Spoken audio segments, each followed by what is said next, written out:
Let's go. Hello my beautiful people, আমি মৈত্রেয়ী। আর আজকে আমি আমার মামার বাড়িতে এসেছি, তাই জন্য ভাবলাম যে ছাদটা একটু ঘুরে দেখাই, কারণ ছাদে প্রচুর গাছ রয়েছে, তো সেগুলো দেখাই। আর কয়েক বছর আগে আমি আমার এই মামার বাড়ির ছাদ নিয়ে একটা ব্লগ বানিয়েছিলাম, আর তখন আমার ইউটিউব চ্যানেল ছিল না, তো সেগুলো আমি আমার কয়েকজন বন্ধুকে পার্সোনালি শেয়ার করেছিলাম। তো ওরা দেখে বলেছিল যে বাহ, খুব ভালো লাগছে, এত গাছ, আর ভিডিওটা ভালো হয়েছে বলেছিল আমাকে। তো তাই ভাবলাম যে এখন যখন আমি চ্যানেল স্টার্ট করেছি, তাহলে এই মামার বাড়ির ছাদটা নিয়ে একটা ব্লগ বানানো যাক। আর অনেক দিন পর আমি ডিরেক্ট কমিউনিকেট করে একটা ভিডিও বানাচ্ছি, কারণ আমি যতগুলো বেশিরভাগ যত ব্লগ বানাই, শর্টস বানাই, তাতে ভয়েস ওভার বেশি থাকে, যেহেতু আমি অনেক বেশি আউটডোর শ্যুট করি, তাই বাইরে অনেক বেশি ব্যাকগ্রাউন্ড নয়েজ থাকে। তো সেগুলো যাতে অ্যাভয়েড করা যায়, তার জন্য আমি ভয়েস ওভার দেওয়াই প্রেফার করি। কিন্তু আজকে আমার খুব ইচ্ছে করলো যে আমি ডিরেক্ট একটু কথা বলি ছাদে এসে, আর খোলা ছাদ পেয়েছি, কথা বলতে তো আর কোনো সমস্যাই নেই। আর এত রোদ না আজকে, মানে একটু আগে যাওয়া বা হাওয়া দিচ্ছিল, এখন আবার হাওয়া দেওয়া বন্ধ হয়ে গেছে, প্রচণ্ড রোদ্দুর, মানে ঠিকমতো তাকানোও যাচ্ছে না। তো মানে মাথার ওপরে সূর্য, আমি 12:30 নাগাদ ধরো ভিডিওটা শ্যুট করছি। তো দেখি এবার কতদূর কি দেখাতে পারি, কতক্ষণ ছাদে থাকতে পারি, সেটাই সবচেয়ে বড় ব্যাপার। তো চল শুরু করা যাক। প্রথমেই দেখো আছে এটা ঘৃতকুমারী, মানে যেটাকে ইংলিশে অ্যালোভেরা বলে। আর এই যে পাতাগুলো আমি এখন ভাঙছি না, কিন্তু ভেঙে যে ভেতরের শাঁসটা থাকে সেইটা ডিরেক্ট মুখে মাখা যায়, বা সেটা দিয়ে বিভিন্ন ওষুধ তৈরি হয়, বিভিন্ন কসমেটিক্সের জিনিস, যেমন হয় না aloe vera face wash, aloe vera moisturiser, এই সমস্ত পাওয়া যায়। তো এটা দিয়েই আর কি বানানো হয় সেগুলো। তারপরে দেখো এখানে আছে পাতিলেবুর গাছ, দেখো পাতিলেবু হয়ে রয়েছে, এই যে পাতিলেবু হয়ে রয়েছে। এখানে অনেক রকমের গাছ আছে। এটা কি ফল আমি নাম জানি না, বাট এটাও কোনো একটা ফলের গাছ, কেউ জানলে অবশ্যই কমেন্ট করে জানিও। আচ্ছা, এখানেও গাছ আছে। তারপরে চলো আমি ফুল দেখাই, আমার ফুল দেখতে অ্যাকচুয়ালি বেশি ভালো লাগে। এটা একটা বোনসাইয়ের মতো দেখতে, গাছটা দেখতেই বাচ্চা, খুব সুন্দর কালারটা ফুলের, একদম পিঙ্ক কালারের মিষ্টি গোলাপি একটা রং। এই ফুলটার নাম হচ্ছে অ্যাডিনিয়াম ওবেসাম, এটাকে অনেকে ডেজার্ট রোজও বলে।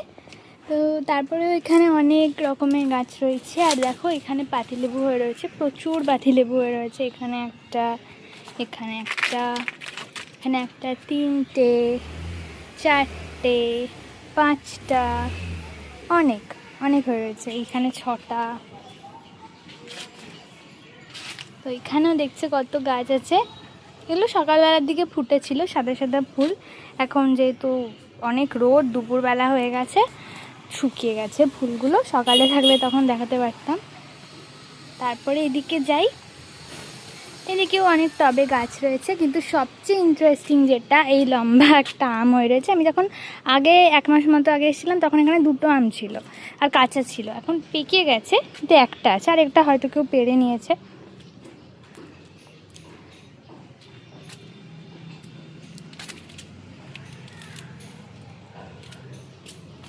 এখানে একটা ক্যাকটাস গাছ হয়ে রয়েছে দেখো।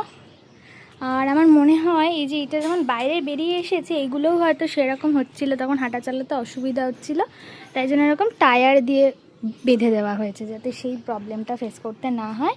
আর এখানে দেখো কয়েকগুলো চারা গাছ আছে, এখন শুকিয়ে গেছে।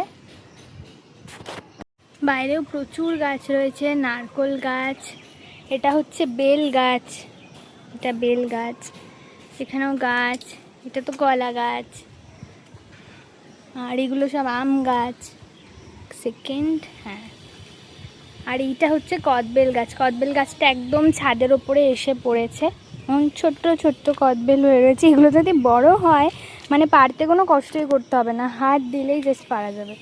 তো প্রচুর হয়ে রয়েছে ছোট্ট ছোট্ট কদবেল। একটু বড় হয়েছে এটা, এটাও ছোটই, একটুখানি কম্পারেটিভলি বড় আর কি। আর এই যে আম গাছ, ওখানে আম হয়ে রয়েছে, আমি দেখাচ্ছি, এই যে আম হয়ে রয়েছে।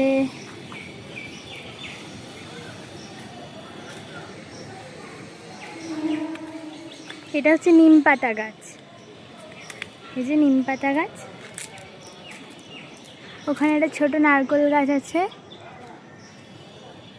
আর এদিকে গাছ রয়েছে, মানে চারিদিকে যেদিকে তাকাবো শুধুই সবুজে সবুজ। এটা একটা আম গাছ। এই যে এক্ষুনি একটা আম পড়লো, আমটা দেখি আমার মনে হচ্ছে ফেটে গেছে। হ্যাঁ ফেটে গেছে, খাওয়া যাবে না। আর মানে ঠিকই আছে, কিন্তু কী বলো তো, অনেক বেশি নোংরা লেগে গেছে, ফেটে পড়েছে। তো এটা নেবো না, কারণ বাড়িতে এমনি অলরেডি অনেক আম তোলা রয়েছে। তো এটা ফেলে দিই এখন।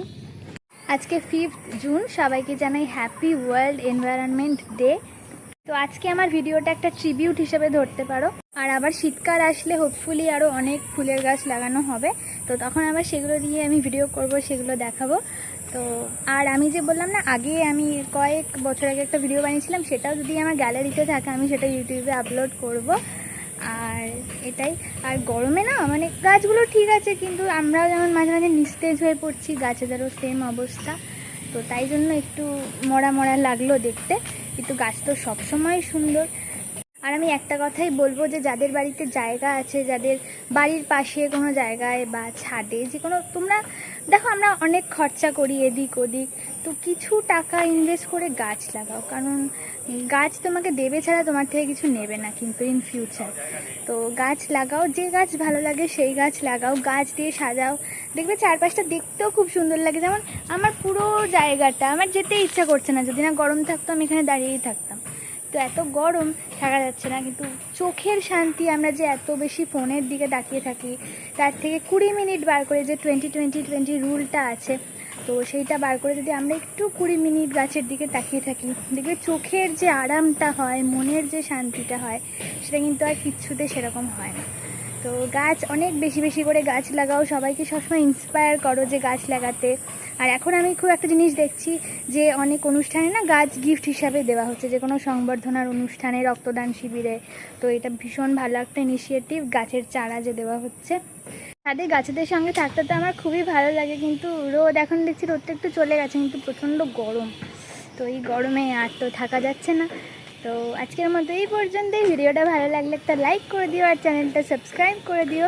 দেখা হবে আবার অন্য কোনো দিন অন্য একটা নতুন ভিডিওতে। Till then, tata.